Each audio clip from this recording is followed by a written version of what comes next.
नमस्कार साथियों, स्वागत है आपका दृष्टि आईएएस के इन फोकस प्रोग्राम में। मेरा नाम है मनीष। मार्च 2024 में भारत सरकार ने अपनी इलेक्ट्रिक वाहन नीति की घोषणा की।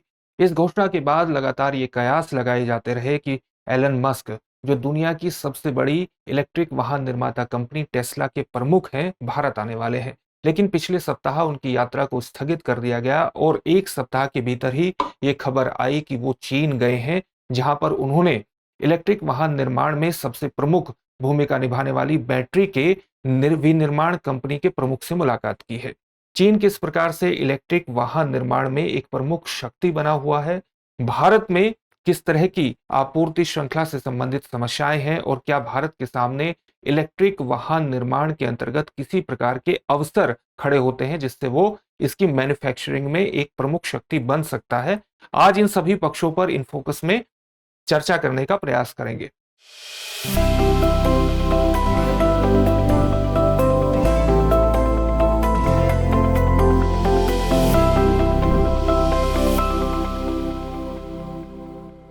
चलिए सबसे पहले जानने का प्रयास करते हैं कि आज हमारी इस टॉपिक के अंतर्गत चर्चा के क्या पक्ष रहने वाले हैं। सबसे पहले हमने उस खबर को जान लिया है जिसके कारण ये पूरा टॉपिक चर्चा में है। इसके बाद हमारे लिए जरूरी है कि हम ये जाने कि बैटरी उत्पादन में, इलेक्ट्रिक वाहन निर्माण में जो सबसे की कंपोनेंट है वो है बैटरी उत्पादन। और इस बैटरी उत्पादन में जो सबसे बड़ा दबदबा पूरे विश्व में बनाए रखा हुआ है वो चीन ने बनाया है। तो बैटरी उत्पादन में किस प्रकार से चीन का दबदबा बना हुआ है, इसको जानने का प्रयास करेंगे। और यही कारण है कि इलेक्ट्रिक वाहनों की सेल्स में चीन की सबसे बड़ी भागीदारी है। भारत के इलेक्ट्रिक वाहन से संबंधित प्रयास किस तरह से हैं और हाल ही में जो नीति भारत ने घोषित की है वो क्या इसमें इन प्रयासों में एक महत्वपूर्ण कदम साबित हो सकता है, इसको जानने का प्रयास करेंगे। और फिर देखेंगे कि क्या भारत के पास इलेक्ट्रिक वाहन निर्माण के अंतर्गत एक वैश्विक शक्ति बनने का अवसर है, और अगर अवसर है तो किन कारणों से है। अंत में आपके लिए एक अभ्यास प्रश्न होगा जिसका उत्तर आपको कमेंट बॉक्स में कमेंट करके देना होगा। ये जो पूरा विषय है यूपीएससी की मुख्य परीक्षा के सामान्य अध्ययन प्रश्न पत्र 3 यानी उसके अर्थव्यवस्था जैसे खंडों से जोड़ करके आप इसे देख सकते हैं। हम आगे बढ़े इससे पहले आप हमारे चैनल को सब्सक्राइब जरूर करिए और बेल आइकन दबाइए ताकि हमारे सभी प्रोग्राम का नोटिफिकेशन आपको मिल सके, उन प्रोग्राम से आप जुड़ सके। साथ ही इन सभी प्रोग्राम की जो पीडीएफ फाइल है वो इनफोकस दृष्टि आईएएस के टेलीग्राम चैनल पर आपको उपलब्ध कराई जा रही है। डिस्क्रिप्शन में दिए गए लिंक पर जाकर के आप पीडीएफ फाइल डाउनलोड कर सकते हैं। तो चलिए अपने टॉपिक की शुरुआत करते हैं और पहले देखते हैं कि बैटरी उत्पादन में किस तरह से पूरे विश्व में चीन का दबदबा बना हुआ है। इसमें हाल ही में वर्ष 2022 की एक रिपोर्ट का जिक्र आप कर सकते हैं जो कि इंटरनेशनल एनर्जी एजेंसी की है। वो रिपोर्ट क्या कहती है? वो रिपोर्ट कहती है कि वर्ष 2022 में वैश्विक इलेक्ट्रिक वाहन निर्यात में जो चीन की भागीदारी है वो लगभग 35% की है। आप इससे अंदाजा लगा सकते हैं कि चीन इलेक्ट्रिक वाहनों के निर्माण में कितनी बड़ी शक्ति बन चुका है। साथ ही वैश्विक इलेक्ट्रिक वाहन बिक्री में यानी उनकी सेल्स में जो चीन की हिस्सेदारी है 50% से अधिक की बनी हुई है। 50% से अधिक की उसकी भागीदारी है। और इन दोनों चीजों का कारण क्या है?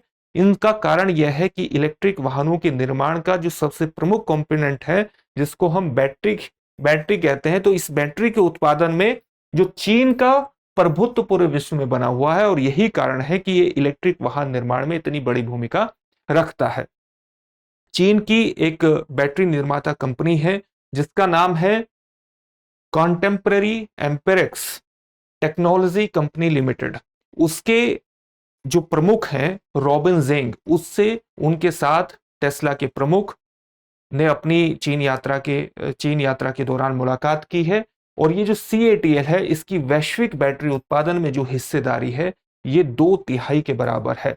ये केवल टेस्ला को ही आपूर्ति नहीं करता बल्कि अन्य वाहन निर्माता कंपनी जैसे वोक्सवैगन और टोयोटा मोटर कॉर्प्स को भी ये बड़े स्तर पर आपूर्ति करता है। तो इस प्रकार से टेस्ला के लिए एक प्रमुख इंजन बना हुआ है, विकास का इंजन बना हुआ है। कौन बना हुआ है?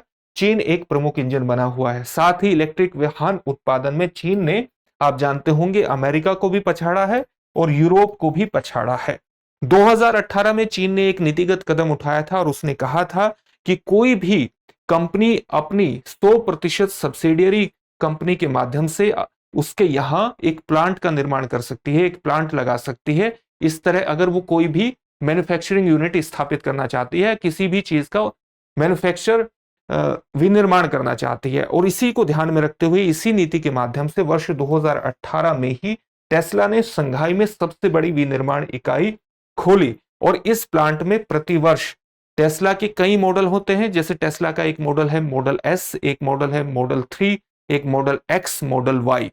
तो इस प्लांट में जो शंघाई में स्थित है, टेस्ला अपने मॉडल 3 और मॉडल वाई की लगभग 10 लाख यूनिट्स का उत्पादन करता है और इस उत्पादन के माध्यम से वो न्यूजीलैंड, ऑस्ट्रेलिया और यूरोप को बड़े स्तर पर इलेक्ट्रिक वाहनों की आपूर्ति करता है। ये एक प्रकार की जो शंघाई में उसकी यूनिट स्थापित है, जो प्लांट स्थापित है, इसको गीगा फैक्ट्री के नाम से भी जाना जाता है। गीगा फैक्ट्री एक ऐसी फैक्ट्री का प्रतिनिधित्व करती है जो बहुत बड़े स्तर पर विनिर्माण के कार्य में जुड़ी हुई हो। तो इस प्रकार से इन सब कारणों से चीन बैटरी उत्पादन में विश्व में एक बहुत बड़ी ताकत बना हुआ है और बैटरी उत्पादन में ताकत होने के कारण ही वो इलेक्ट्रिक वाहन सेल्स में एक वैश्विक प्रभुत्व रखता है। भारत ने हाल ही में किस प्रकार के प्रयास किए हैं या भारत के पास किस प्रकार के अवसर हैं, इसको हम समझने का प्रयास करते हैं। भारत के लिए एक अवसर तो इस कारण से है कि पूरी दुनिया में एक एनर्जी ट्रांजिशन हो रहा है। एनर्जी ट्रांजिशन इस प्रकार से हो रहा है कि वाहनों के क्षेत्र में जो नॉर्मली इंजन होते हैं वो आंतरिक दहन इंजन होते हैं, यानी जिसको हम इंटरनल कंबशन इंजन कहते हैं। तो इंटरनल कंबशन इंजन से बहुत ज्यादा कार्बन का उत्सर्जन होता है और इस कार्बन उत्सर्जन को कम करने के लिए जरूरी है कि हम इलेक्ट्रिक वाहनों की तरफ जाएं। तो पूरी दुनिया में एक ट्रांजिशन हो रहा है, एक वैश्विक संक्रमण देखने को मिल रहा है इलेक्ट्रिक वाहनों की तरफ, इस चीज को ध्यान में रखते हुए। तो ये संक्रमण में नए प्रवेशकों के लिए एक अवसर बनता है और इसी अवसर के अंतर्गत भारत के लिए भी एक अवसर है। हालांकि भारत ऐतिहासिक रूप से आयात के माध्यम से ही अपनी बैटरी की आवश्यकताओं की पूर्ति करता रहा है और साथ ही भारत में एक फ्रेगमेंटेड आपूर्ति श्रृंखला बनी हुई है, यानी एक संपूर्ण आपूर्ति श्रृंखला, एक स्मूथ आपूर्ति श्रृंखला बैटरी निर्माण के अंतर्गत, या आप कह सकते हैं कि इस तरह की इलेक्ट्रिक वाहन मैन्युफैक्चरिंग के अंतर्गत एक जो आपूर्ति श्रृंखला होनी चाहिए वो नहीं है। ये आपूर्ति श्रृंखला एक खंडित प्रकार की है। नीति आयोग की एक रिपोर्ट ये कहती है कि लिथियम आयन बैटरी की जो हमारे यहाँ जो इलेक्ट्रिक वाहनों के अंतर्गत जो बैटरी का निर्माण होता है उसका एक की कंपोनेंट क्या है, लिथियम आयन बैटरी है। तो लिथियम आयन बैटरी की जो सबसे बड़ी मांग भारत में है वो उपभोक्ता इलेक्ट्रॉनिक्स में है। जैसे आपके लैपटॉप्स के माध्यम से आप जो मोबाइल फोन का यूज करते हैं और जो आप अपने टैबलेट्स का प्रयोग करते हैं, ये उपभोक्ता इलेक्ट्रॉनिक्स में आते हैं। तो लिथियम आयन बैटरी की जो सबसे बड़ी मांग है वो इसी क्षेत्र में बनी हुई है और इसके एक आंकड़े के माध्यम से भी हम इसका पता लगा सकते हैं। जैसे इलेक्ट्रॉनिक वाहक बिक्री के माध्यम से जो लिथियम आयन बैटरी का बाजार है वो केवल और केवल 1 गीगावाट आवर के बराबर है, यानी लगभग 1 अरब वोट आवर्स के बराबर है। जबकि हम अगर उपभोक्ता इलेक्ट्रॉनिक्स में लिथियम आयन बैटरी के बाजार का अनुमान लगाएं, उसके आंकड़े पर ध्यान दें तो वो 4.5 गीगावाट आवर्स के बराबर है, यानी 4.5 अरब वोट आवर्स के बराबर है, जो दिखाता है कि किस प्रकार से भारत में जो लिथियम आयन बैटरी की मांग है वो मुख्यतः केंद्रित है उपभोक्ता इलेक्ट्रॉनिक्स के अंतर्गत। और बैटरी की मांग को पूरा करने के लिए भारत सरकार ने एक कदम भी उठाया है। कदम क्या उठाया है कि भारत ने एडवांस केमिस्ट्री सेल बैटरी भंडारण के लिए PLI योजना के माध्यम से उत्पादन पर जोर दिया है। अब हम ये क्या है, एडवांस केमिस्ट्री सेल क्या है, इसको हम ACC के नाम से भी जानते हैं, एडवांस केमिस्ट्री सेल। वस्तुतः ये एक नई पीढ़ी की ऊर्जा भंडारण तकनीक है और इस तकनीक के माध्यम से विद्युत ऊर्जा का न केवल भंडारण किया जा सकता है बल्कि उसका कन्वर्जन भी किया जा सकता है। तो ये एक नई पीढ़ी की क्या हुआ, ऊर्जा भंडारण तकनीक है। और इस ऊर्जा भंडारण तकनीक को बढ़ावा देने के लिए भारत ने प्रोडक्शन लिंक्ड योजना के माध्यम से भी इसके उत्पादन पर जोर दिया है। इस योजना के माध्यम से भारत लोकल मैन्युफैक्चरिंग को बढ़ावा दे रहा है ताकि उसे विभिन्न व्हाइट गुड्स का आयात न करना पड़े और उसकी लोकल मैन्युफैक्चरिंग की, यानी घरेलू स्तर पर उसकी मैन्युफैक्चरिंग को बढ़ाया जा सके। तो बैटरी के उत्पादन के लिए भारत का एक महत्वपूर्ण प्रयास है और नीति आयोग का कहना है कि वर्ष 2030 तक वैश्विक बैटरी मांग का भारत 13% तक का प्रतिनिधित्व कर सकता है उसके द्वारा उठाए गए कदमों के माध्यम से, ये नीति आयोग का कहना है। लेकिन भारत की जो ईवी पॉलिसी अभी तक रही है, इलेक्ट्रिक वाहन पॉलिसी रही है, उसमें बहुत से उतार चढ़ाव देखने को मिले हैं। जैसे इसका एक नमूना यह है कि वर्ष 2018 में नीति आयोग के तत्कालीन सीईओ यानी chief executive officer Amitabh Kant ने कहा था कि इलेक्ट्रिक वाहन के लिए कोई स्पेशल पॉलिसी की आवश्यकता नहीं है, क्योंकि यह प्रौद्योगिकी का मुद्दा है और प्रौद्योगिकी को रूल्स और रेगुलेशंस में नहीं उलझाना चाहिए।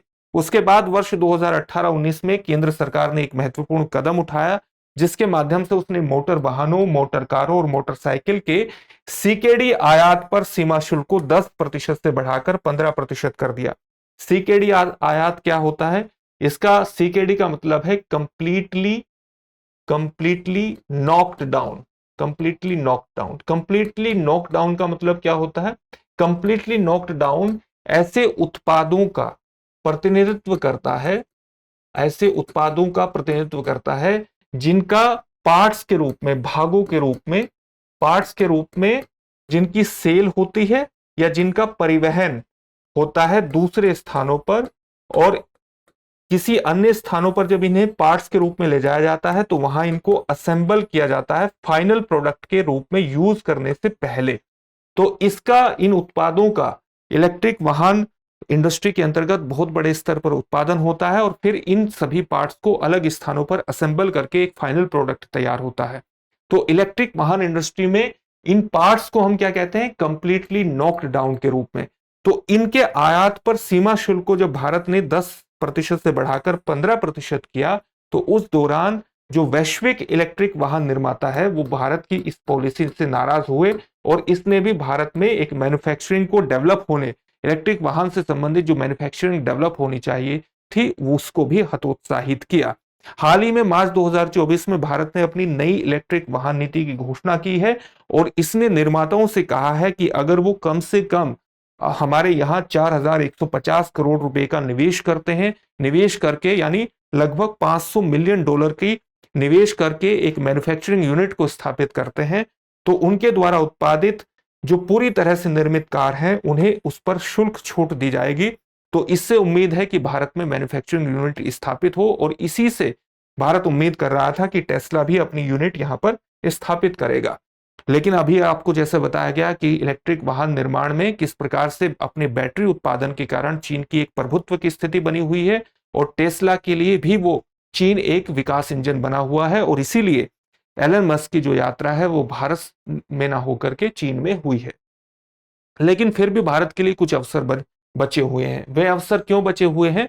क्योंकि जो इलेक्ट्रिक वाहन आपूर्ति श्रृंखला है उस पर चीन के प्रभुत्व के बावजूद इसका निर्यात यूरोप और अमेरिका में जांच के दायरे में है। यानी चीन जो इलेक्ट्रिक वाहनों का निर्यात यूरोप में और अमेरिका में करता है वो एक जांच के दायरे में है। और जांच के दायरे में क्यों है? जांच के दायरे में इसलिए है क्योंकि हाल ही में यूरोपियन आयोग ने अक्टूबर 2023 में चीन से बैटरी इलेक्ट्रिक वाहनों के आयात पर सब्सिडी विरोधी जांच शुरू की है। इस सब्सिडी विरोधी जांच से ही हमें इसका कारण समझ में आ जाएगा। जांच का सब्सिडी विरोधी कारण का मतलब यह है कि यूरोपियन कमीशन का कहना है कि चीन अपने यहां सब्सिडी उपलब्ध करा करके इलेक्ट्रिक वाहनों का निर्यात बढ़ा रहा है, जिससे यूरोप में इलेक्ट्रिक वाहनों के उत्पादन पर नकारात्मक असर पड़ रहा है और इसीलिए उसने एक जांच करने की बात की। उसने एक सब्सिडी विरोधी जांच शुरू की है ताकि वो इस बात का पता लगा सके कि क्या चीन अपने यहां अनुचित सब्सिडी दे करके इलेक्ट्रिक वाहनों के उत्पादन को और उसके निर्यात को बढ़ावा दे रहा है। और अगर चीन इस तरह के सब्सिडी आधारित निर्यात को बढ़ावा दे रहा है तो यूरोपियन कमीशन उसके खिलाफ कदम उठा सकता है और एंटी सब्सिडी टैक्स उसके ऊपर लगा सकता है, जिससे भारत के लिए यूरोप में एक मार्केट खड़ा हो सकता है, भारत के लिए एक अवसर पैदा हो सकता है अगर वो अपने यहां मैन्युफैक्चरिंग को बढ़ावा देता है। उसी प्रकार से हाल ही में यूएस की जो वाणिज्य सचिव है, सेक्रेटरी ऑफ कॉमर्स है, उन्होंने भी कहा है कि जो चीनी इलेक्ट्रिक वाहन है वो अमेरिकी कार निर्माताओं के लिए खतरा है। तो दोनों जगह पर, चाहे वो यूरोप हो और चाहे अमेरिका हो, जहां पर बड़े स्तर पर इलेक्ट्रिक वाहनों का प्रयोग हो रहा है और ऊर्जा संक्रमण बहुत बड़े उच्च स्तर पर चल रहा है, वो भारत के लिए एक बाजार के रूप में हो सकते हैं अगर भारत अपनी आपूर्ति श्रृंखला में जो सुधार की आवश्यकता है उसे करता है और साथ ही इलेक्ट्रिक वाहन पॉलिसी भारत ने अभी बनाई है और उसको ठीक तरह से अमली जामा पहनाया जाता है, तो भारत आने वाले समय में वैश्विक बाजार में एक बड़ी भूमिका निभा सकता है इलेक्ट्रिक वाहनों के अंतर्गत। इससे संबंधित एक प्रश्न भी देख लेते हैं, वैश्विक इलेक्ट्रिक वाहनों की बिक्री में किस देश की हिस्सेदारी आधे से भी अधिक है? आपके ऑप्शंस हैं यूएसए, चीन, भारत या जर्मनी। इस प्रश्न का उत्तर आप हमें कमेंट बॉक्स में कमेंट करके जरूर दीजिए। साथ ही हमारे चैनल को भी सब्सक्राइब करिए और बेल आइकन दबाइए ताकि हमारे सभी प्रोग्राम का नोटिफिकेशन आपको प्राप्त हो सके, उन प्रोग्राम से आप जुड़ सके, उनका लाभ उठा सके। फिर से एक नए सेशन में आपसे मुलाकात होगी। धन्यवाद। डियर व्यूअर्स, अपने एग्जाम की तैयारी को और बेहतर करने के लिए हमारे चैनल को लाइक, शेयर और सब्सक्राइब करना न भूलें।